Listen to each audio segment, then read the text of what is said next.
ദൈവത്തിന് സ്തോത്രം. ദൈവത്തിൻ്റെ കൃപയാൽ ക്രൈസ്റ്റ് ബ്ലസ്സസ് എന്ന ചാനലിൽ കൂടി ഇങ്ങനൊരു സാക്ഷിക്ക് കിട്ടിയ അവസരത്തിനായി ദൈവത്തെ എന്നോട് സ്തുതിക്കുന്നു, സ്തോത്രം ചെയ്യുന്നു. ആ ദൈവത്തിൻ്റെ വലിയ കൃപയാണ്. ആ ദൈവത്തിൻ്റെ കരങ്ങളിലേക്ക് ഏൽപ്പിച്ചു കൊടുക്കുന്ന ഈ പൽക്കാലം വലിയൊരു അനുഗ്രഹമായി തീരട്ടെ എന്ന് ഞാൻ ആശംസിക്കുന്നു.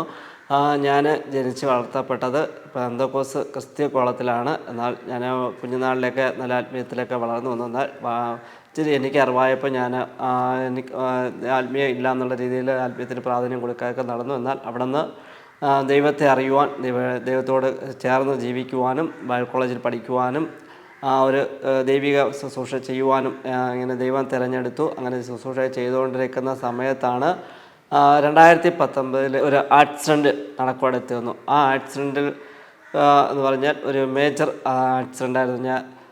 ഞാൻ ബസ് ഒരു പോങ്ങുമോട് വെച്ച് മാറുന്നല്ലൊരു പോങ്ങുമോട് വെച്ചാണ് ആക്സിഡൻറ്റ് നടന്നത്. ആക്സിഡൻറ്റിലെന്ന് പറഞ്ഞാൽ ബസ് പുറകിലോട്ടാണെന്ന് ഒരു അറിവും കിട്ടില്ല. കണ്ടക്ടർ പുറകിൽ നിന്നുകൊണ്ട് ബെല്ലടിച്ചപ്പോഴത്തേക്ക് ഞാനും പുറകിലോട്ടാണെന്ന് മനസ്സിലായി. ഞാനും കിടന്ന് ബഹളം വെച്ചു. 2 ഓട്ടോക്കാരൊക്കെ കിടന്ന് ബഹളം വെച്ചു. പക്ഷെ പറഞ്ഞ സമയം കൊണ്ട് ബൈക്കിലൊന്ന് മുട്ടിയിട്ട് ഞാനും ബൈക്കും കൂടെ മറിഞ്ഞ് അതിൻ്റെ അടിയിലോട്ട് പോയി കുറച്ചങ്ങ് ബാക്കിലോട്ടങ്ങ് നീങ്ങി പോകാനെത്തി വന്നു. നീങ്ങിപ്പോയപ്പോഴത്തേക്ക് ഞാൻ മറിഞ്ഞ് വീണു. ടയറിൽ കെട്ടി പിടിച്ച് 2 വിളി വിളിച്ച് അമ്മ. പിന്നെ എനിക്കൊന്നും ഒരു ഓർമ്മയും ഒന്നുമില്ലായിരുന്നു. അവിടെ പോങ്ങുമ്പോടിനടുത്ത് തന്നെ മാവോളമുള്ള ഒരാൾ പറഞ്ഞു 3/4 മണിക്കൂർ ഒരു ബോഡി കിടക്കുന്നു, ആരും എടുത്തില്ല എന്ന് പറഞ്ഞു. ഞാൻ പറയുന്നത് അദ്ദേഹത്തെ ദൈവമാണ് പറഞ്ഞയച്ചതെന്നാണ് ഞാൻ വിശ്വസിക്കുന്നത്. കാര്യം ഒത്തിരി ആൾക്കാർ അവിടെ യാത്രകൾ ചെയ്യുന്നവരുണ്ട്, ഒത്തിരി ആൾക്കാർ അവിടെ കൂടി നിൽക്കുന്നുണ്ടായിരുന്നു. അവർക്ക് ആർക്കും തോന്നാത്തൊരു തോന്നൽ അദ്ദേഹത്തിന് ഇങ്ങനെ കേട്ടു. അദ്ദേഹം വന്ന് നോക്കിയപ്പോഴത്തേക്ക് എൻ്റെ വിരൽ ചെറുതായിട്ടൊന്ന് അനങ്ങുന്ന ഒരു തോന്നൽ അദ്ദേഹത്തിന് തോന്നി. എന്നിട്ട് മൂക്കിൽ നിന്ന് എന്നെ അതിന് ഈ പറഞ്ഞ സമയം കൊണ്ട് എന്നെ ഞാൻ എടുത്തിരുന്ന കൈലി ഊരി എന്നെ പുതച്ച് അവിടെ മാറ്റി കിടത്തിയെന്നാണ് അറിയാൻ കഴിഞ്ഞത് പിന്നീട്. എന്നാൽ ഈ എന്നെ എടുത്ത ആൾ പറഞ്ഞത് അദ്ദേഹം മൂക്കിൽ നിന്ന് തുണി മാറ്റി അദ്ദേഹത്തിൻ്റെ ചെവി വെച്ച് നോക്കിയപ്പോഴത്തേക്ക് അല്പം ശ്വാസം ഉള്ളതുപോലെ അദ്ദേഹത്തിന് തോന്നുവാണ്. അദ്ദേഹം പെട്ടെന്ന് തന്നെ അവിടെ നിന്ന് ഒരു ഓട്ടോ വിളിച്ചു. അദ്ദേഹത്തിൻ്റെ മടിയിൽ കിടത്തി എന്നെ കണ്ടള ആശുപത്രിയിലേക്ക് കൊണ്ടുപോയി. കണ്ടള ആശുപത്രി കൊണ്ടുപോയപ്പോഴത്തേക്ക് ഡോക്ടർമാർ പറഞ്ഞ് പറ്റത്തില്ല, പെട്ടെന്ന് മെഡിക്കൽ കോളേജിൽ കൊണ്ടുപോകണമെന്ന് പറഞ്ഞു. മെഡിക്കൽ കോളേജിലേക്ക് കൊണ്ടുപോകാൻ വേണ്ടിയിട്ട് അദ്ദേഹം ശ്രമിച്ചപ്പോഴത്തേക്ക് പെട്ടെന്ന് മെഡിക്കൽ കോളേജിൽ കൊണ്ടുപോയി. മെഡിക്കൽ കോളേജിൽ കൊണ്ടുപോയിട്ട് അവിടെ അഡ്മിറ്റ് ചെയ്യുവാടുത്തിരുന്നു. ഡോക്ടർമാരൊക്കെ വേറൊക്കെ ചെയ്യുവാടുത്തിരുന്നു. നോക്കിയിട്ട് ആക്സിഡൻറ്റ് പറ്റി മൊത്തത്തിൽ 3-ൻ്റെ അന്ന് ഈ തൊണ്ട തുറന്നു. അവർ ഓക്സിജൻ സംവിധാനമൊക്കെ ചെയ്തു. എൻ്റെ കഷ്ടം 2 തുറന്നു. എൻ്റെ നെഞ്ചിലൊക്കെ ബ്ലഡ് ഉറഞ്ഞു കിടക്കുന്ന അതൊക്കെ എടുക്കാനുള്ള സംവിധാനം, ഒത്തിരി കാര്യങ്ങളൊക്കെ അവർ ചെയ്തു. ഒത്തിരി ട്രീറ്റ്മെൻറ്റൊക്കെ അവരെ കൊണ്ട് കഴിയുന്ന രീതിയിൽ അവർ ട്രീറ്റ്മെൻറ്റ് ചെയ്തു. പക്ഷേ എങ്കിലും മൊത്തത്തിൽ 13 ദിവസം എന്നെ അവർ നോക്കി നല്ല ട്രീറ്റ്മെൻറ്റ് ചെയ്ത് നോക്കുകയാണ് ചെയ്യുന്നത്. എന്നിട്ട് ഞാൻ ഒരനക്കവും ഇല്ലാതെ മരിച്ചോ എന്ന് ചോദിച്ചാൽ മരിച്ചുമില്ല, ജീവനുണ്ടോ എന്ന് വെച്ചാൽ ജീവനും ഇല്ലാത്തൊരു ശവം പോലെ അവിടെ കിടക്കുവാടുത്തിരുന്നു. എന്നാൽ അവർ പറഞ്ഞു ഇനി ജീവിച്ച് കിടക്കൂല, നേരം വെളുത്ത് കണ്ടാൽ വക എന്ന് പറഞ്ഞിട്ട് അറിയിക്കേണ്ടല്ല അറിയിക്കൂ, കൊണ്ടുപോകില്ലെങ്കിൽ ഇവിടെ കിടത്തിക്കുക എന്ന് പറഞ്ഞിട്ട് എന്നെ ഡിസ്ചാർജ് വെട്ടുവാടെത്തിരുന്നു. അവിടുന്ന് പിന്നെ എൻ്റെ പിതാവ് ഒത്തിരി ബന്ധങ്ങളെ സ്ഥാപിച്ച് വീണ്ടും അവിടെ റീഅഡ്മിറ്റ് ചെയ്ത് ദിവസങ്ങൾ കഴിഞ്ഞതിന് ശേഷമാണ് എനിക്ക് അല്പം ഓർമ്മ വെച്ചൊക്കെ തുടങ്ങിയെത്തി നിന്നാൽ ദൈവത്തിൻ്റെ കൃപയാൽ അവിടെ തന്നെ അവരുടെ മുന്നിൽ തന്നെ വീണ്ടും നടക്കുവാനും ഒക്കെ എനിക്കൊരു അവസരം ദൈവം തന്നു. അവിടെ 10ഓളം ഡോക്ടർമാർ പറഞ്ഞ് സർട്ടിഫിക്കറ്റ് തന്നതാണ്. അന്ധനായിട്ട് നടക്കും, ഒരു വികലാംഗനായിട്ട് നടക്കും എന്ന് പറഞ്ഞ് സർട്ടിഫിക്കറ്റൊക്കെ തന്നിരുന്നാൽ ദൈവത്തിൻ്റെ കൃപയാൽ ഇന്നും ഞാൻ നല്ല ആരോഗ്യത്തോടെ വാഹനമൊക്കെ ഓടിക്കുന്നുണ്ട്. ഒത്തിരി കാര്യങ്ങൾ ചെയ്യുവാൻ ദൈവം ഒരു കൃപ തരുന്നുണ്ട്. അതാണ് ഞാൻ പറയുന്നത്. കാര്യം എന്ന് പറഞ്ഞാൽ ഈ ലോകത്തിൽ ദൈവവചനം എന്ന മരുന്നിന് ആശ്രയിക്കാൻ യഹോവയിൽ ആശ്രയം നല്ലതെന്നാണ് കർത്താവിൻ്റെ വചനം പഠിപ്പിക്കുന്നത്. ആ കർത്താവിൻ്റെ വചനം ആരൊക്കെ അനുസരിക്കുന്നുവോ, ആരൊക്കെ ഏറ്റെടുക്കുന്നുവോ ആ വ്യക്തിയാകട്ടെ, അവരുടെ കുടുംബമാകട്ടെ, അവർ അനുഗ്രഹിക്കപ്പെടുവടുത്തീരാം.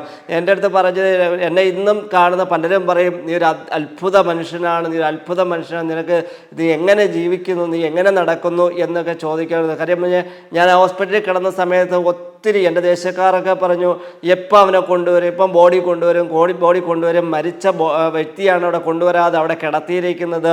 എൻ്റെ കുഴി വെട്ടാൻ വരെ ആൾക്കാരവിടെ നോക്കി, എവിടെ കൊണ്ട് അടക്കിയിടണമെന്ന് വരെ നോക്കിയ ഒരു സമയമായിരുന്നു 2019 ഒക്ടോബർ മാസം എന്ന് പറഞ്ഞാൽ. എന്നാൽ അവിടെ നിന്ന് എൻ്റെ കർത്താവ് എനിക്ക് ഒരു അവസരം കൂടി തരുവെടുത്തുന്നു. എൻ്റെ ദൈവമാണ് എനിക്ക് ജീവനെ തന്നതെന്ന് ഞാൻ പറയത്തുള്ളൂ.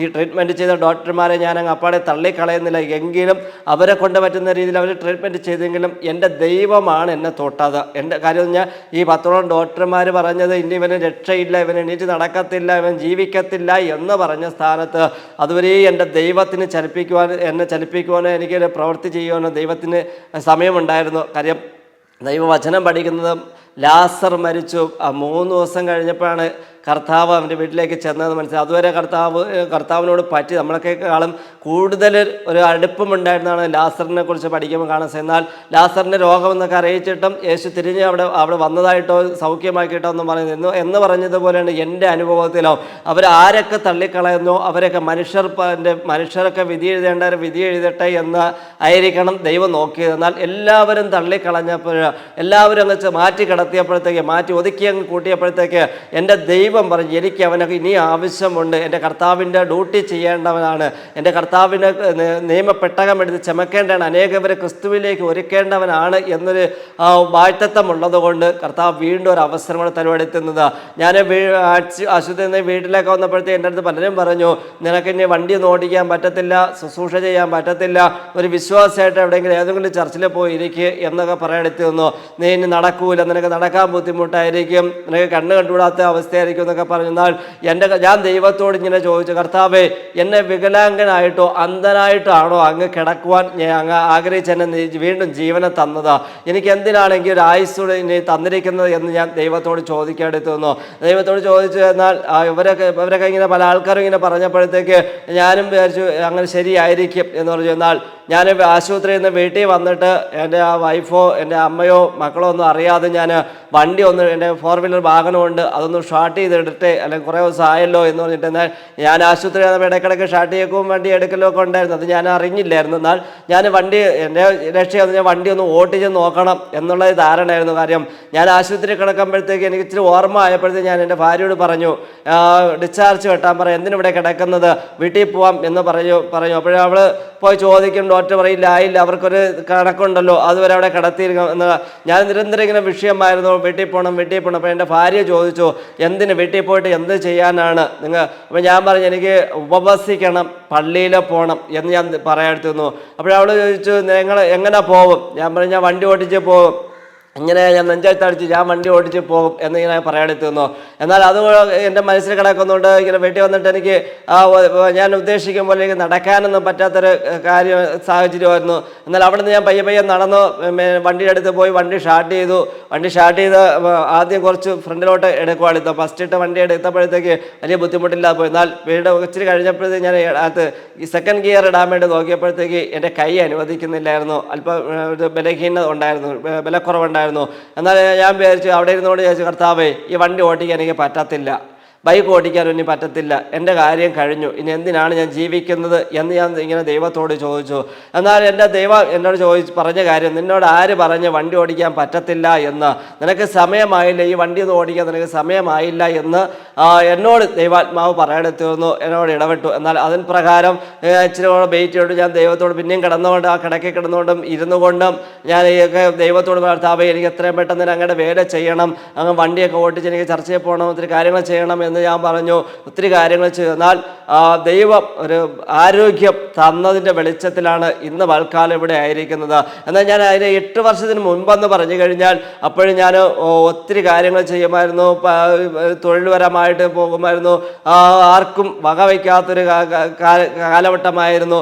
ഞാനൊക്കെ ഒത്തിരി മുമ്പിലെന്ന് പറഞ്ഞാൽ ഞാൻ ഈ ഫാസ്റ്റാകണേന് മുന്നമെന്ന് പറഞ്ഞാൽ ആർക്കും വകവയ്ക്കുന്ന ഒരു വ്യക്തിയല്ലായിരുന്നു. ആരെങ്കിലും എന്തെങ്കിലും എൻ്റെ അടുത്ത് ചോദിച്ചു കഴിഞ്ഞാൽ അതിന് മറുതിരി പറഞ്ഞുകൊണ്ട് അവരുടെ അടുത്ത് ഒത്തിരി ബഹളം വയ്ക്കുന്ന ഒരവസ്ഥയായിരുന്നു എൻ്റെ ജീവിതത്തിൽ.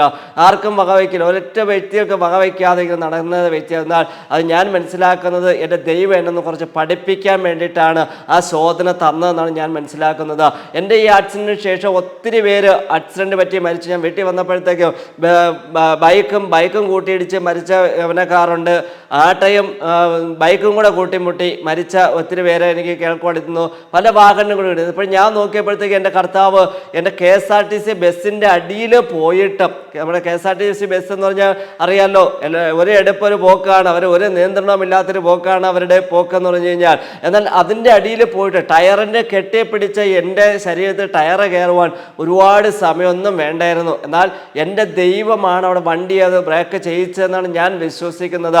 കാര്യം എന്ന് പറഞ്ഞാൽ പലരുടെയും ഞാൻ നേരിട്ടും കണ്ടിട്ടുണ്ട്, എൻ്റെ ആക്സിഡന്റിന് ശേഷം നേരിട്ടും കണ്ടിട്ടുണ്ട്, അല്ല കേട്ട അറിവുകൊണ്ട് വണ്ടിയെ ടയറൊക്കെ കയറി ഇറങ്ങി ആ സ്പോട്ടിൽ മരിച്ച ചരിത്രങ്ങളൊക്കെ ഒത്തിരി അനുഭവങ്ങൾ കേൾക്കുവാനും കാണുവാനും എനിക്ക് ഇടയിൽ അടുത്ത സമയത്തും അത് മനസ്സിലാക്കുവാനായിട്ട്. എന്നാൽ എൻ്റെ ശരീരത്തിൽ ഒരു കയ്യിലോ എൻ്റെ ഒരു ശരീരത്തിൽ ടച്ച് പോലും ആയതായിട്ട് എനിക്ക് ഒരു അറിവുമില്ലാതെ മനസ്സിലാക്കുവാൻ. കാര്യം ടയറിൽ കെട്ടിപ്പിടിച്ച് മാത്രമേ എനിക്കറിയത്തുള്ളൂ. എൻ്റെ ടയറെ കെട്ടിപ്പിടിച്ച് അമ്മ എന്ന് രണ്ട് വിളിച്ച് എനിക്കറിയാം. പക്ഷെ അത് അങ്ങനെ വിളിക്കുവാൻ പോലും ദൈവമാണ് കൃപ തന്നെന്നാണ് ഞാൻ മനസ്സിലാക്കുന്നത്. എന്നാൽ അതിനുശേഷം എന്താണെന്ന് ചോദിച്ചാൽ എനിക്ക് അറിയത്തില്ല. പക്ഷേ വണ്ടിയൊന്നും എൻ്റെ ശരീരത്തിൽ കയറിയിട്ടില്ല. എൻ്റെ ഈ ഭാഗത്ത് ചെറിയൊരു മുറിവ് മാത്രമേ ഉണ്ടായിരുന്നുള്ളൂ. എനിക്ക് എങ്ങനെയാണ് ഓർമ്മ പെയ്യുന്നതെന്ന് എനിക്കറിയത്തില്ല. എവിടെയും തട്ടുപറ്റി എന്ത് ചെയ്യും, വണ്ടിയും ഞാനും ബൈക്കും കൂടി ഇച്ചിരി ബാക്കിലോട്ട് പോയി, ബസ്സിൻ്റെ ഏടിയിൽ കൂടെ തട്ടി അതിൽ ഇച്ചിരി ബാക്കിലോട്ട് പോയി. അങ്ങനെ എവിടെയെങ്കിലും ബാക്കിയുള്ള തട്ടുപറ്റിയോ എന്തോ ചെയ്തതായിരിക്കാം എന്നാണ് ഞാൻ വിശ്വസിക്കുന്നത്. എന്നാൽ എൻ്റെ അനേക വ്യക്തികൾ അവിടെ ഇരുന്ന് ദൈവത്തോടെ പ്രാർത്ഥിച്ച് അവനൊരു ജീവനെ കൊടുക്കണമേ, അവനൊരു അവസരം കൂടെ കൊടുക്കണമേ എന്ന് അനേകവരെ പ്രാർത്ഥിച്ച്, അനേകരുടെ പ്രാർത്ഥന മൂലമാണ് എൻ്റെ കർത്താവ് എനിക്കൊരു ആയുസ് കൂടി വീണ്ടും നീട്ടിത്തരുവെടുത്തെന്ന് മനസ്സിലാക്കുവാനെത്തുന്നുണ്ട്. എന്നെ കേൾക്കുന്ന പ്രിയമുള്ള ദൈവമക്കളെ, ദൈവത്തിൻ്റെ വചനം പറയുന്നത് മറ്റൊരുത്തലും രക്ഷയില്ല. ഈ ലോകത്തിൽ ഒത്തിരി പേര് പറയും അവിടെ പയ്യ രക്ഷയുണ്ട്, അവിടെ പയ്യ വിടുതലുണ്ട്, അവിടെ പയ്യ സൗഖ്യമുണ്ടെന്നൊക്കെ ഒത്തിരി പേര് പറയപ്പെടുത്തിരും. എന്നാൽ എൻ്റെ ആക്സിഡൻറ്റ് സംബന്ധമായിട്ട് ഒത്തിരി പേര് നേർച്ചകളൊക്കെ നേരുവെടുത്തിരുന്നുണ്ട്.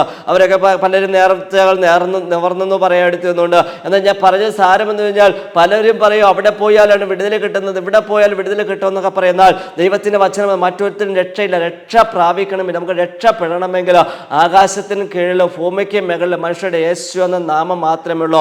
ആ യേശു എന്ന് പറഞ്ഞാൽ നമ്മൾ ഈ ഫോട്ടോയിൽ കാണുന്ന യേശു ഒന്നും അല്ല. നമ്മുടെ ഹൃദയത്തിനകത്ത് ആ യേശുവിന് സ്ഥാനം കൊടുക്കണം. ആ ക്രിസ്തുവിന് നമ്മൾ ഹൃദയത്തിനകത്ത് സ്ഥാനം കൊടുക്കുമ്പോൾ ആ ക്രിസ്തുവാണ് നമുക്ക് വേണ്ടി പ്രവർത്തിക്കുന്നത്. ആ ദൈവത്തിൻ്റെ വചനം കേട്ട് അനുസരിക്കണം എന്നാണ് ദൈവത്തിൻ്റെ വചനം പറയുന്നത്. 23-ാമത്തെ സങ്കീർത്തനമാണ് പറയുന്നത്, യഹോവ എൻ്റെ ഇടയനാകുന്നു, എനിക്ക് ഒന്നിനും മുട്ടുണ്ടാകത്തില്ല. കാര്യം ഞാൻ മനസ്സിലാക്കുന്നത്, ഒന്നുകൂടി അത് ഉറപ്പിക്കുന്നത്, യഹോവ എൻ്റെ ഇടയനായിരുന്നത് കൊണ്ട് എനിക്ക് ഞാൻ ബസ്സിൻ്റെ അടിയിൽ പോയെങ്കിലും എൻ്റെ കർത്താവിൻ്റെ ഉള്ളം കരത്തിലായിരുന്നു മനസ്സിലാക്കുന്നുണ്ട്. ആ സ്പോട്ടിൽ തന്നെ ഒത്തിരി പേര് വന്നു. അവരെ പോലീസ് സ്റ്റേഷൻ്റെ അടുത്ത്, മാറുന്നൊരു പോലീസ് സ്റ്റേഷൻ്റെ അടുത്തായിരുന്നു. അവർ പോലീസൊക്കെ വന്നു എന്നെ നോക്കിയപ്പോഴത്തേക്ക് ഞാൻ മരിച്ചു എന്നവർ തോന്നിയിട്ടാണ് എന്നെ മാറ്റി കിടത്തിയിട്ട്, സൈഡിലോട്ട് മാറ്റി കിടത്തിയിട്ട് ഞാൻ ഉടുത്തുന്ന കൈരി ഊരി അവിടെ മൂടിയിട്ടിരുന്നെന്നാണ് മനസ്സിലാക്കുവാനെത്തുന്നത്.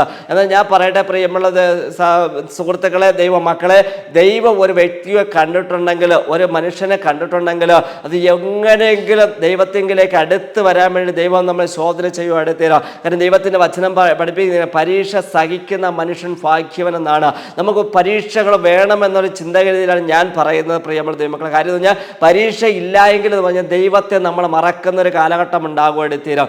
ദൈവം ഇല്ല എന്ന് പോലും നമ്മൾ തോന്നുവാനെടുത്തീരാം. എന്നാൽ ആ പരീക്ഷ നമ്മുടെ ജീവിതത്തിൽ വരുന്നത് എന്തിനെന്ന് ചോദിച്ചു കഴിഞ്ഞാൽ എൻ്റെ അനുഭവത്തെ പറയാൻ സാധിക്കും, അത് ദൈവത്തോട് കൂടുതൽ അടുക്കുവാനായിട്ട് ദൈവം ഇടയാക്കുക എടുത്തീരാം. ആ ദൈവത്തോട് കൂടുതൽ അടുക്കുമ്പോഴത്തേക്ക് ദൈവം നമുക്ക് കൃപ ചെയ്യുവാനെടുത്തീരാം. ആ ദൈവത്തിൻ്റെ വചനം ഉപവാസത്താലും പ്രാർത്ഥന അല്ലാതെ ഈ ആദ്യം നീങ്ങിപ്പോകാത്ത നമ്മുടെ മുന്നിൽ ഒത്തിരി പ്രശ്നങ്ങളുണ്ടാകും, ഒത്തിരി പ്രതിസന്ധികൾ ഉണ്ടാകും. എടുത്തീരാം നമ്മളെ മുന്നോട്ട് വിടത്തില്ല എന്ന് പോലും പറയുന്ന ആൾക്കാർ കാണുമായിരിക്കും, സ്നേഹിതർ കാണുമായിരിക്കും, നമ്മുടെ ചർച്ചക്കാർ പറയുമായിരിക്കും, നമ്മുടെ കൂടെ നിൽക്കുന്നവർ പറയുമായിരിക്കും നിനക്കിനി രക്ഷയില്ല, നിനക്കിനി കഴിവില്ല എന്നൊക്കെ പറയുമായിരിക്കും. എന്നാൽ അവിടുന്ന് ദൈവമാണ് നമുക്ക് തുണ ചെയ്യുന്നത് മനസ്സിലാക്കേണ്ട കാര്യമെന്ന് പറഞ്ഞു കഴിഞ്ഞാൽ, യഹോവ എൻ്റെ ഇടയാണെന്ന് എനിക്ക് ഒന്നിനും മുട്ടുണ്ടാകത്തില്ല. ആ ദൈവ ഇടയനാണ്, എൻ്റെ ഇടയനാണെന്ന് ഞാൻ പറയണം എന്ന് ദൈവത്തിൻ്റെ വചനത്തിൽ എഴുതിയിട്ടുണ്ട്. ആ ദൈവത്തിൻ്റെ വചനം എന്ന് പറയുന്നത് ആ ഇടയൻ്റെ ആ സ്ഥാനത്തിലാണ് ദൈവം നമ്മെ പരിപാലിക്കുന്നത് മനസ്സിലാക്കേണ്ടതില്ല. നമ്മുടെ വീട്ടിൽ തന്നെ മൃഗങ്ങളെ വളർത്തുന്നവരുണ്ടല്ലോ. ആ മൃഗങ്ങളെ വളർത്തുമ്പോൾ ആടിനായിരുന്നാലും പശുവിനായിരുന്നാലും മറ്റു മൃഗങ്ങൾക്കായിരുന്നാലും അതിൻ്റെ ആഹാരം കൊടുക്കേണ്ട ടൈം ആകുമ്പോൾ അത് വിളിക്കുവാടുത്തരും. അതിൻ്റെ ഭാഷയിൽ പറയാം, അമ്മ എനിക്ക് ആഹാരം വേണം എന്ന് പറയെടുത്തരോ എന്ന് പറഞ്ഞതുപോലെ നമുക്ക് അതിനറിയാം. അതിൻ്റെ സമയത്തിന് വെള്ളം കൊടുക്കണം, അതിൻ്റെ കുഴ കൊടുക്കണം എന്നൊക്കെ ഒത്തിരി കാര്യങ്ങൾ നമുക്ക് അറിയാതെത്തീരോ. അത് നമ്മൾ അതുപോലെ ചെയ്യുന്നത് പോലെയാണ്. എൻ്റെ കർത്താവിനും അറിയാം നമ്മുടെ ആവശ്യങ്ങൾ എന്താണ്. അത് ദൈവത്തിൻ്റെ സന്നിധിയിൽ വിശ്വസ്തോടെ നമ്മൾ നിൽക്കുവാടുത്തരണം. ദൈവത്തിൻ്റെ വചനം അനുസരിക്കണം. നമ്മൾ ദൈവത്തിൻ്റെ 23-ാം സങ്കീർത്തനം, ദുഷ്ടന്മാരുടെ ആലോചന പ്രകാരം നടക്കരുത്, പാവിയുടെ വഴി നിൽക്കരുത്, പരിഹാസിയുടെ ഇരിപ്പിടത്തിൽ ഇരിക്കരുത്. നമുക്കറിയാം ദുഷ്ടന്മാർ ഒത്തിരി പേര് ഈ ലോകത്തിലുണ്ട്. നമുക്ക് ഇത് ദുഷ്ടലോകമാണെന്ന് മനസ്സിലാക്കുകയാണെങ്കിൽ ഇന്ന് എവിടെ നോക്കിയിരുന്നാലും ദുഷ്ടത മാത്രം പ്രവർത്തിക്കുകയും സംസാരിക്കുകയും ഒരു സമൂഹത്തെ മാത്രമേ നമുക്ക് കാണാൻ പറ്റത്തുള്ളൂ. എന്നാൽ കർത്താവിൻ്റെ വചനം മൂക്കിൽ ശ്വാസമുള്ള ഒരു വ്യക്തികളെയും വിശ്വസിക്കരുതെന്നാണ്. നമ്മൾ വിശ്വസിക്കേണ്ടത് നമ്മുടെ കർത്താവിനെ മാത്രം വിശ്വസിക്കണം. ഈ ലോകത്തിലെ ഒരു വ്യക്തികളെയല്ല നമ്മൾ വിശ്വസിക്കേണ്ടത്, നമ്മുടെ കർത്താവിനെ കർത്താവ് പറഞ്ഞിരിക്കുന്നത് നീ ഭയപ്പെടേണ്ട, ഞാൻ നിന്നോട് കൂടെയുണ്ടെന്നാണ് കർത്താവിൻ്റെ വചനം പഠിപ്പിക്കുന്നത്. ആ വചനം നമ്മൾ ഏറ്റെടുത്തുകൊണ്ട് ആ കർത്താവിൻ്റെ വചനത്തിൽ ഉറച്ചു നിൽക്കുവാൻ കഴിയണം. പ്രിയമുള്ളവരെ, നമ്മൾ കർത്താവിൻ്റെ വചനം പിന്നെയും പറയുന്നത് ഞാനെൻ്റെ കണ്ണ് പർവ്വതങ്ങളിലേക്ക് ഉയർത്തി. നമ്മുടെ സഹായം വരുന്നത് നമ്മുടെ കണ്ണ് പർവ്വതങ്ങളിലേക്ക് ഉയർത്തി സഹായം വരുന്നത് ഈ ലോകത്തിൽ നിന്നല്ല വരുന്നത്. ഇന്ന് ലോകത്തിലാണ് പലരും ആശ്രയം വയ്ക്കുന്നത്. ഞാൻ ആക്സിഡൻറ്റ് പറ്റിയപ്പോഴത്തേക്ക് എനിക്കും അവിടെ നിന്നാണ് സഹായം വരുന്നത്. ആരാണ് എന്നെ രക്ഷിക്കുന്നത്? ഈ ഡോക്ടർമാർ എൻ്റെ ഞാൻ കണ്ണ് തുറക്കത്തില്ലായിരുന്നാണ് പറയുന്നത്. അവർ കണ്ണ് തുറക്കാൻ വേണ്ടിയിട്ട് ആകുന്നത് അവർ ശ്രമിച്ചു, കണ്ണ് തുറക്കുന്നില്ല. എൻ്റെ കൈ ചലിക്കാൻ വേണ്ടിയിട്ട് അവർ നോക്കി. അവസാനം അവരെന്നെ ട്യൂബൊക്കെ ഇട്ട് കിടത്തിയിരുന്നപ്പോഴത്തേക്ക് ഈ ട്യൂബൊക്കെ വലിച്ചളയി കളയുന്നൊരു പതിവ് ഉണ്ടായിരുന്ന പറയുന്നത്. അപ്പോഴത്തേക്ക് എൻ്റെ കൈയും കാലും ഒക്കെ കെട്ടിയിടാതിരുന്നു. എപ്പോഴും എന്നെ നോക്കിയിരിക്കുക, ഈ ട്യൂബൊന്നും വലിച്ചിളക്കി കളയാതിരിക്കാൻ വേണ്ടി നോക്കാൻ രണ്ടുപേരും അവിടെ ഇരുത്തിയിരുന്നെന്നാണ്.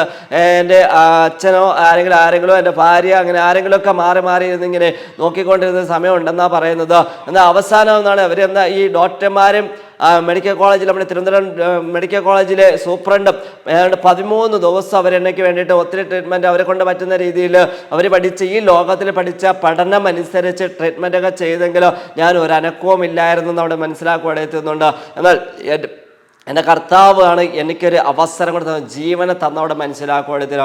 വീട്ടിൽ അവിടെ നിന്ന് എന്നെ കാട്ടാക്കട ആശുപത്രിയിലോട്ട് അവിടെ നിന്ന് റെഫർ ചെയ്തു. അവിടെ വന്നപ്പോഴത്തേക്ക് അത്രയും സംവിധാനങ്ങൾ, എനിക്ക് വേണ്ട സംവിധാനം, ഈ തൊണ്ടയിൽ കൂടിയൊക്കെ കഫം വരുമായിരുന്നു. കഫം എടുക്കേണ്ട മെഷീനൊന്നും ഇല്ലാത്തത് കൊണ്ട് അവിടെ നിന്ന് അവർ നെയ്യാറ്റിൻകരയിലോട്ട് വിട്ടു. നെയ്യാറ്റിൻകരയിൽ വിട്ടിട്ടാണ് അവിടെ മെഡിക്കൽ കോളേജിലേക്ക് ഇടയ്ക്കിടയ്ക്ക് പോകണമായിരുന്നു. എന്നാൽ അങ്ങനെ പോകുമ്പോഴത്തേക്ക് ഒരിക്കൽ പോയപ്പോഴത്തേക്ക് ഈ കഴുത്തിൽ ട്യൂബ് ഇട്ടിരുന്നു. അതിൻ്റെ ഒരു ട്യൂബ് ഇട്ടുന്നതിൻ്റെ ഒരു ഭാഗം കഴുത്തിലുണ്ടായിരുന്നു. അതെടുക്കാൻ വേണ്ടിയിട്ട് മൂന്നാമത്തെ പ്രാവശ്യം ആശുപത്രി പോയപ്പോഴത്തേക്ക് അവിടെ അവരെന്നെ അത് എടുത്തിട്ട് അവിടെ കിടക്കാൻ പറഞ്ഞു. ഞാൻ ഇച്ചിരി നേരം കിടന്നിട്ട് ഞാൻ അവിടെ എണീറ്റിരുന്നു. എന്നെ ചികിത്സിച്ച ഡോക്ടർമാർ വന്നിട്ട്, അയ്യോ ഇതറിയാമോ, ഞങ്ങൾ ചികിത്സിച്ചതാണല്ലോ, ഞങ്ങളുടെ ആ ഡോക്ടർമാർ, എന്നെ ചികിത്സിച്ച ഡോക്ടർമാർ 2-3 പേർ അവിടെ നിന്ന് പെട്ടെന്ന് വന്നിട്ട് പറഞ്ഞു, അയ്യോ അത്ഭുതമാണ്, ഞങ്ങളുടെ ചരിത്രത്തിൽ ഇത് ആദ്യത്തെ സംഭവമാണ് ഇങ്ങനെ ഒരു മനുഷ്യൻ എണീറ്റിരിക്കുന്നതെന്ന് പറയപ്പെടുന്നു.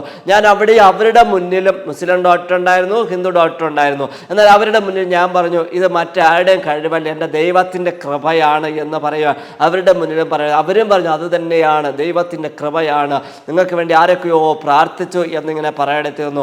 ആ പ്രിയമുള്ള മക്കളെ, പ്രാർത്ഥന കേൾക്കുന്നൊരു ദൈവമാണ്. ആ ദൈവത്തോട് നമ്മൾ പ്രാർത്ഥിക്കണം, മടുത്തു പോകാതെ നമ്മൾ പ്രാർത്ഥിക്കണം. ഏത് വിഷയങ്ങൾ വന്നിരുന്നാലോ, ഏത് സാഹചര്യത്തിലും നമ്മൾ മടുത്തു പോകാതെ ദൈവത്തോട് പ്രാർത്ഥിക്കുവാൻ കഴിയണം. നമ്മൾ ഉപേക്ഷ വേരിക്കരുത്. നമ്മൾ യാചകനായി തീരണം ദൈവത്തോട്. ഈ ലോകത്തോടല്ല നമ്മൾ യാചിക്കേണ്ടത്. നമ്മളെ സൃഷ്ടിച്ചൊരു കർത്താവുണ്ട്. ആ കർത്താവാണ് നമുക്ക് വേണ്ടതെല്ലാം തരുന്നത്. കർത്താവിന് വചനം വന്ന മുമ്പേ അവൻ്റെ രാജ്യവും നീതിയും അന്വേഷിപ്പിൻ, അതോടൊക്കെ സകലത് ലഭിക്കുമെന്നാണ് കർത്താവിന് വചനം പറയുന്നത്. ആ കർത്താവിനോട് കൂടെ നമ്മൾ ചേർന്ന് നിന്നുകൊണ്ട് നമ്മൾ മടുത്തു പോകാതെ പ്രാർത്ഥിക്കണം. പ്രാർത്ഥിക്കുക നമ്മൾ കഴിയണം. നമ്മൾ എത്രത്തോളം നമ്മൾ ദൈവത്തോട് പ്രാർത്ഥിക്കുന്നു അതനുസരിച്ചാണ് ദൈവം നമുക്ക് വേണ്ടി പ്രവർത്തിക്കുന്നത് മനസ്സിലാക്കുകയാണ്. ഈ ലോകമല്ല നമുക്ക് പ്രവർത്തിക്കുന്നത്, എന്നാൽ ഈ ലോകത്തിലേക്കാണ് നമ്മൾ ഇന്ന് ആശ്രയിക്കുന്നത് മനസ്സിലാക്കുകയാണ്. ഞാൻ പറയട്ടെ പ്രിയമുള്ളവരെ, നമ്മളൊരു അസുഖം വന്നു കഴിഞ്ഞാൽ, ഒരു തലവേദന വന്നു കഴിഞ്ഞാൽ, ഒരു പനി വന്നു കഴിഞ്ഞാൽ ഈ ലോകത്തിലേക്കാണ് പോകുന്നത്. ആദ്യം നമ്മൾ പോകുന്നത് മെഡിക്കൽ സ്റ്റോറിലേക്ക് പോയി ആ മരുന്ന് മേടിക്കും. മരുന്ന് മേടിച്ച് കഴിച്ചിട്ട് കുറഞ്ഞില്ലെങ്കിലാണ് പിന്നെ ആശുപത്രിയിൽ പോകുക. ഇതെല്ലാം ട്രൈ ചെയ്തിട്ടാണ് ഇന്ന് പല വ്യക്തികളും ദൈവത്തിൻ്റെ സന്നിധിയിലേക്ക് കടന്നു വരുന്നത് മനസ്സിലാക്കുകയാണ്. എന്നാൽ എനിക്കൊരു ഇസ്നാഫിലി, എൻ്റെ കുഞ്ഞുനാൾ പോലെ ഇസ്നാഫിലി എന്ന് പറഞ്ഞ രോഗമുണ്ടായിരുന്നു. അതിന് ഞാൻ ഗുളിക കഴിച്ചുകൊണ്ടിരുന്ന വ്യക്തിയാണ്. ഒരെണ്ണമെങ്കിലും ഡെയിലി കഴിക്കണം ഡോക്ടർമാരുടെ നിർദ്ദേശമായിരുന്നത്. എന്നാൽ അത് കുറേ നാളൊക്കെ കഴിച്ചു. എന്നാൽ ദൈവത്തിൻ്റെ കൃപയാൽ ഈ നവംബർ മാസം മുതൽ ആ മരുന്നിനെ അങ്ങ് മാറ്റുവാൻ ദൈവം ഒരു കൃപ ചരുവായിട്ട് തീർന്നു. അതുവരെയും ഞാൻ ഇടയ്ക്കും മുറയ്ക്കൊക്കെ ആ ഗുളിക കഴിക്കുമായിരുന്നു. കാര്യം ഞാൻ എപ്പോഴും അത് സ്റ്റോക്കാണ്. എൻ്റെ എപ്പോഴാണ് എമർജൻസി വരുന്നത് അപ്പോഴെടുത്ത് ഗുളിക കഴിക്കും അങ്ങ് പോകുന്നൊരു പതിവായിരുന്നു. എന്നാൽ ഈ കഴിഞ്ഞ നവംബർ മാസം മുതൽ ഇന്ന് വരെ ഒരു ട്രീറ്റ്മെൻറ്റും ഒന്നിനും ഒരു ട്രീറ്റ്മെൻറ്റ് എടുക്കുവാൻ എൻ്റെ ദൈവം ഇതുവരെ അനുവദിച്ചില്ല. ഈ നവംബർ മാസം 21 ഫാസ്റ്റിംഗ് ഇരിക്കുവാൻ ദൈവം ഒരു കൃപ തരുവായിട്ട് തന്നു. ആ ഉപവാസ പ്രാർത്ഥന ഞാൻ ദൈവത്തോട് പ്രാർത്ഥിച്ചു, കർത്താവേ എനിക്കിനി മരുന്ന് വേണ്ട, മരുന്നിനെ മാറ്റി വയ്ക്കുവാൻ എനിക്കൊരു കൃപ തരണമേ കർത്താവേ, ഒരു കഴിവ് തരണമേ. അങ്ങാണ് എനിക്ക് ജീവനെ വീണ്ടും തന്നത്. അങ്ങനെയാണെങ്കിൽ ഈ മരുന്നിനോട് ഇനി അഡിക്റ്റ് ആവുക എനിക്ക് വയ്യ കർത്താവേ. അങ്ങ് മാത്രമാണ് എനിക്ക് സൗഖ്യദായകൻ. അങ്ങയുടെ കരം എന്നോട് കൂടെ ഇരിക്കണമേ എന്ന് പറഞ്ഞ് പ്രാർത്ഥിക്കുകയും ഞാൻ അതിന് പ്രകാരം അന്ന് മുതൽ മരുന്ന് മാറ്റി വയ്ക്കുകയും ഗുളിയും കാര്യങ്ങളെല്ലാം മാറ്റി വയ്ക്കുവാൻ എടുത്തുന്നു. ഇപ്പോൾ ദൈവത്തോട് പ്രാർത്ഥന മാത്രമേ ഉള്ളൂ. ഞാൻ ആ 21 ഫാസ്റ്റിങ്ങിനിടയിൽ എനിക്ക് ഞാൻ ആഗ്രഹിച്ചതുപോലെ എനിക്ക് ഉപവാസം ഇരിക്കാൻ പറ്റിയില്ല. കാര്യം എന്ന് പറഞ്ഞു കഴിഞ്ഞാൽ ഇടയ്ക്ക് ഒരു പനിയൊക്കെ വന്നു, പനിയും ജലദോഷമൊക്കെ വന്നപ്പോൾ ഞാൻ ഓർത്ത് ഇനി ഉപവാസം എന്നെങ്ങാണ്ട് മുന്നോട്ട് പോകാൻ പറ്റത്തില്ല എന്നൊരു നിലവാരം വന്നാൽ വീണ്ടും എങ്കിലും ഞാൻ ദൈവത്തോട് പ്രാർത്ഥിച്ചു, കർത്താവേ ഈ ഉപവാസം മുറിച്ചുകൊണ്ടൊരു മരുന്ന് കഴിക്കുവാനോ ഒരു കിടക്കയിലാകുവാനോ അങ്ങ് അനുവദിക്കലേ എന്ന് പ്രാർത്ഥിച്ചു. ഒരു 3-4 ദിവസം പനിയും ഉണ്ടായിരുന്നു, ജലദോഷവും ഉണ്ടായിരുന്നു, അതിൻ്റെ ബുദ്ധിമുട്ടൊക്കെ ഉണ്ടെങ്കിലും ദൈവത്തിൻ്റെ കൃപ, എൻ്റെ കഴിവല്ല ദൈവത്തിൻ്റെ കൃപയിൽ ആ ഉപവാസം പൂർത്തീകരിക്കുവാൻ ദൈവം ഒരു അവസരം തരുവടെ തീർന്നു. എന്നാൽ പ്രിയമുള്ള ദൈവമക്കളെ, എൻ്റെ ദൈവം ആർക്കും ഒരു കടക്കാരനല്ല, ആർക്കും ഒരു ബാധ്യതയല്ല. എൻ്റെ ദൈവത്തിൻ്റെ കരങ്ങളിലേക്ക് ഏൽപ്പിച്ചു കൊടുക്കുമ്പോഴാണ് ദൈവത്തിൻ്റെ പ്രവൃത്തി വരുന്നത് മനസ്സിലാക്കുവാൻ എത്തുന്നുണ്ട്. ഞാൻ പറയട്ടെ പ്രിയമുള്ള മക്കളെ, എൻ്റെ ആർട്സിൻ്റെ ഭാഗമായിട്ട് ഞാൻ വീണ്ടും പറയുന്നുണ്ട്. ഞാൻ ആശുപത്രിയിൽ നിന്നൊക്കെ വന്നു കഴിഞ്ഞപ്പോഴത്തേക്ക് ഞാൻ പറഞ്ഞല്ലോ, എൻ്റെ വണ്ടി സ്റ്റാർട്ട് ചെയ്തിട്ട് എനിക്ക് ഗിയർ മാറ്റാൻ വേണ്ടി ഞാൻ നോക്കിയപ്പോഴത്തേക്ക് എൻ്റെ കൈ ഇത്രേ ചലിക്കത്തുള്ളൂ, ബാക്കി ചലിക്കത്തില്ലായിരുന്നു. പൊക്കുവാൻ ഇത്രേ പൊങ്ങത്തുള്ളായിരുന്നു. എന്നാൽ ഇപ്പോൾ ഇത്രയും പൊക്കുവാൻ ദൈവം എനിക്ക് ആരോഗ്യം തന്നു. എനിക്ക് നല്ലതായിട്ട് നടക്കുവാൻ, ഇന്ന് ഞാൻ നടക്കുന്നത് പോലെ ഒന്നും എൻ്റെ കൂടെ ആരും നടന്നെത്തത്തില്ല ഇന്ന്. കാര്യം എന്ന് പറഞ്ഞാൽ ഞാനും എൻ്റെ ഭാര്യയൊക്കെ ഇടയ്ക്കിടയ്ക്ക് ട്രൈ ചെയ്യാറുണ്ട്. കാര്യം എന്ന് പറഞ്ഞാൽ അവരെൻ്റെ അടുത്ത് പറയും നമുക്ക് നടക്കാമെന്ന് പറയും. ഞാൻ നടക്കുന്നതിൻ്റെ പകുതി സ്പീഡിൽ പോലും അവരെത്തത്തില്ല. ഞാൻ 1 കിലോമീറ്റർ എത്തുമ്പോഴത്തേക്ക് അവർ ഒരു ശകലം മാത്രമേ എത്തത്തുള്ളൂ. എന്ന് പറഞ്ഞാൽ ഇന്ന് എനിക്ക് നല്ല ആരോഗ്യം ദൈവം തന്നു.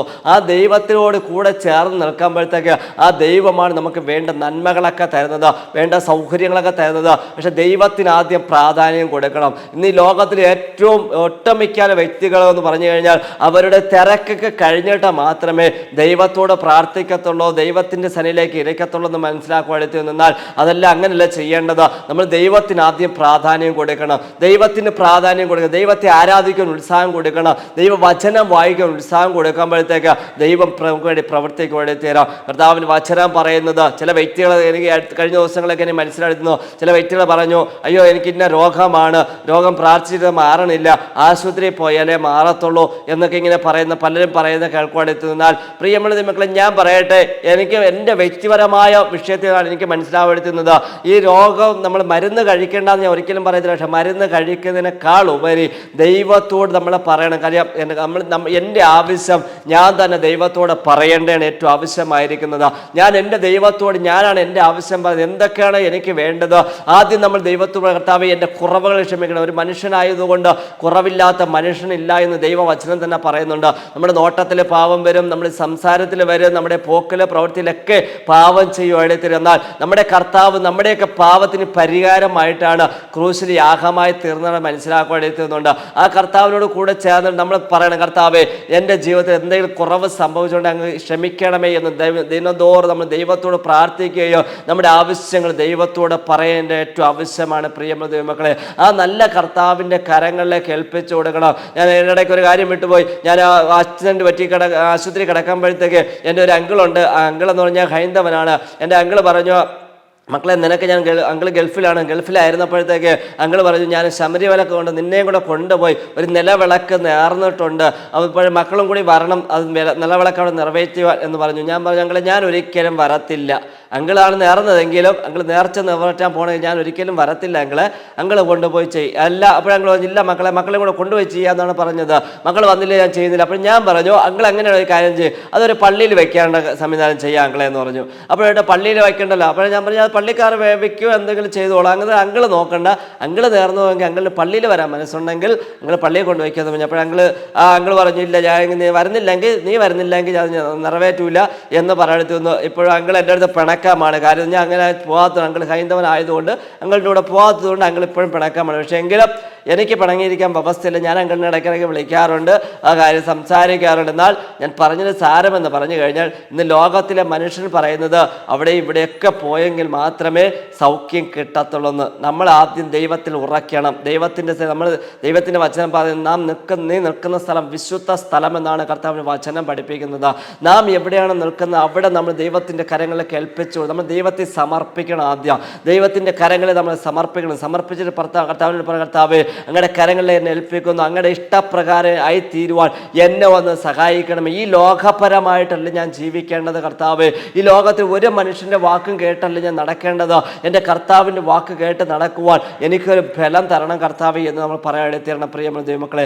എങ്കിൽ മാത്രമേ നമുക്ക് രക്ഷയുള്ളതെന്ന് മനസ്സിലാക്കുവാനെത്തിരുന്നത്. ഇന്ന് ഞാൻ 4 വീലർ നന്നായിട്ട് ഓടിക്കുന്നുണ്ട്, 2 വീലർ നന്നായിട്ട് ഓടിക്കുന്നുണ്ട്. എന്നാൽ ഇതൊക്കെ നോക്കുമ്പോഴത്തേക്ക് യാത്ര ചെയ്യുമ്പോഴത്തേക്ക് എൻ്റെ അയൽവാസികളാകട്ടെ മറ്റു പല പ്രിയപ്പെട്ടവർ ചോദിക്കുക, നീ ഇതെങ്ങനെ വണ്ടി ഓടിക്കുന്നു? നിന്റെ ഭാഗ്യം തന്നെ. ഞാൻ പറഞ്ഞു, എൻ്റെ ഭാഗ്യമല്ല, ദൈവത്തിൻ്റെ കൃപയാണ്. അവർ പലരും പറഞ്ഞു, ഡോക്ടർ പോലും പറഞ്ഞത് എങ്ങനെയാണ്, ഒരു രക്ഷയുമില്ല, ഇനി ഇവൻ അന്ധനായിട്ട് നടക്കുമെന്ന്. ഇന്ന് എൻ്റെ ദൈവം എനിക്ക് അത്യാവശ്യം നല്ല കാഴ്ച തന്നിട്ടുണ്ട്. പ്രായത്തിൻ്റെ ഒരു വ്യത്യാസത്തിൽ മാത്രമുള്ള കാഴ്ചയുടെ വിഷയം മാത്രം, അല്ലാതെ അത്യാവശ്യം നല്ല കാഴ്ച ദൈവം എനിക്ക് തന്നിട്ടുണ്ട്.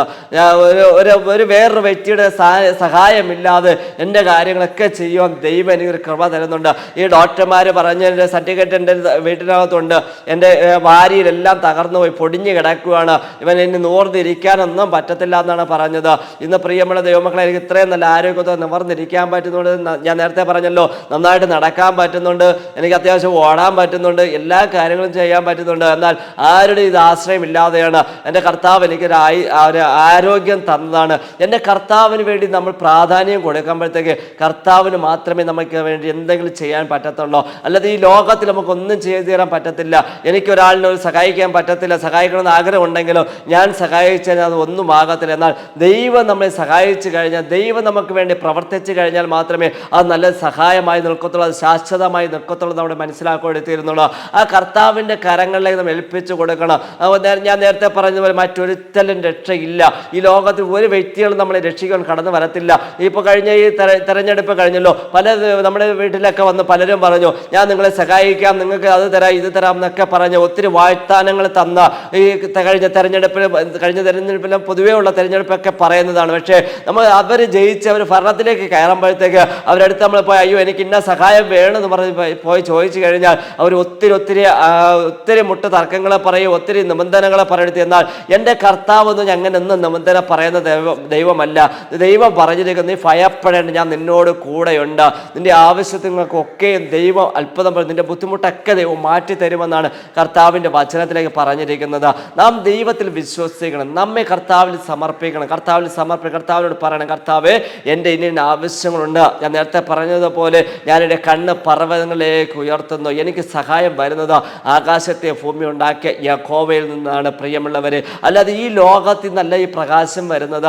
ആ നീതി സൂര്യനെ പോലെ നമുക്ക് പ്രകാശിക്കണമെങ്കിൽ ആ ക്രിസ്തുവിൻ്റെ സാന്നിധ്യം ഉണ്ടെങ്കിൽ മാത്രമേ പറ്റത്തുള്ളൂ. ആ യേശുവിനോട് കൂടെ ചേർന്നെങ്കിൽ മാത്രമേ നമുക്കത് സൗഖ്യമായിരുന്നാലും വേണ്ട നന്മകളായിരുന്നാലും നമുക്ക് ലഭിക്കത്തുള്ളൂ എന്ന് മനസ്സിലാക്കുവാനുണ്ട്. അത് എന്നെ കേൾക്കുന്ന പ്രിയമുള്ള ദൈവമക്കളെ, ഞാൻ നേരത്തെ പറഞ്ഞതുപോലെ ഈ ലോകത്തിലെ പല വ്യക്തികളും പറഞ്ഞതാണ്, ഇവൻ ഇനി ജീവിക്കത്തില്ല. എൻ്റെ വീട്ടിൽ ഞാൻ ആശുപത്രി കിടന്നപ്പോഴത്തേക്ക് പിന്നത്തിൽ വീട്ടിൽ വന്നപ്പോഴത്തേക്കാണ് മനസ്സിലായത്, എവിടെ കുഴി വെട്ടണം, ഇവനെ എപ്പോൾ കൊണ്ടുവരും, എവിടെ ബോഡി കൊണ്ട് വയ്ക്കണം എന്നൊക്കെ നോക്കി അവർ ക്രമീകരിക്കുവാൻ എത്തുന്നത്. എന്നാൽ ഞാൻ പറയട്ടെ പ്രിയമക്കളെ, അവരുടെ മുന്നിൽ എൻ്റെ ദൈവം ഇന്ന് നിലനിർത്തിയിരിക്കുന്നത് ആ ദൈവത്തിൻ്റെ കൃപയാണെന്ന് അവിടെ മനസ്സിലാക്കുവാൻ.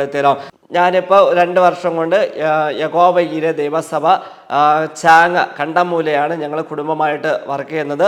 ഞാനുണ്ട്, എൻ്റെ ഭാര്യയുണ്ട്, എൻ്റെ മോനുണ്ട്, എൻ്റെ മോളും ഉണ്ട്. ഞങ്ങൾ 4 പേരാണ്. വീട്ടിലൊരു അച്ഛനും അമ്മയും ഉണ്ട്. ഞങ്ങൾ കരിയകുളം എന്ന് പറയുന്ന സ്ഥലത്തു നിന്നാണ് താമസിച്ച് ഇവിടെ വർക്ക് ചെയ്യുന്നത്. ഇത്രയും എൻ്റെ സാക്ഷിയും കാര്യങ്ങളും പറയാൻ വേണ്ടിയിട്ട് സമയം അനുഭവിച്ചെന്ന പ്രിയ ചാനലിനോട് എൻ്റെ സ്നേഹവും നന്ദി അറിയിച്ചു.